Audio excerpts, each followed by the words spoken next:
যেদিকে চোখ যায় হাজার হাজার মানুষ, সংখ্যাটা লাখ তো ছাড়াবেই।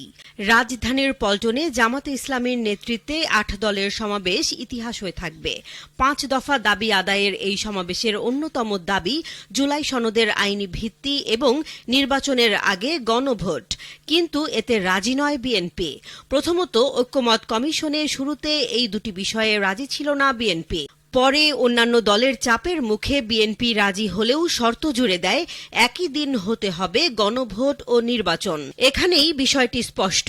তারা জানে নির্বাচনের দিন গণভোট হলে তা জাতীয় নির্বাচনের আমেজে গণভোট ভেস্তে যাবে, একই সাথে এটি গুরুত্বহীন হয়ে থাকবে।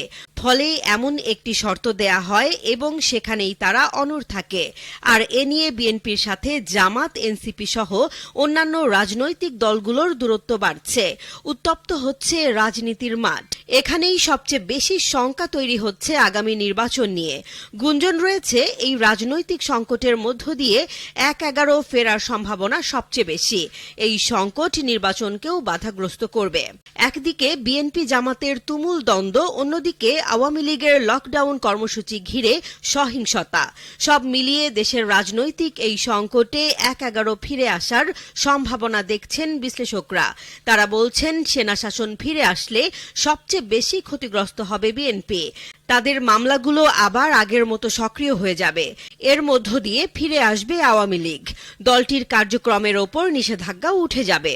বিশ্লেষকরা বলছেন দেশকে এভাবে অনিশ্চিত ভবিষ্যতের দিকে ফেলে না দিয়ে দুই দলকেই সমঝোতায় আসা উচিত। এতে দুই দলের জন্য লাভজনক। আওয়ামী লীগ আবার ফিরে এলে বিএনপি জামাত শুধু অস্তিত্ব সংকটে নয়, এনসিপি সহ দুই দলকেই ম্যাসাকার করে দেবে আওয়ামী লীগ।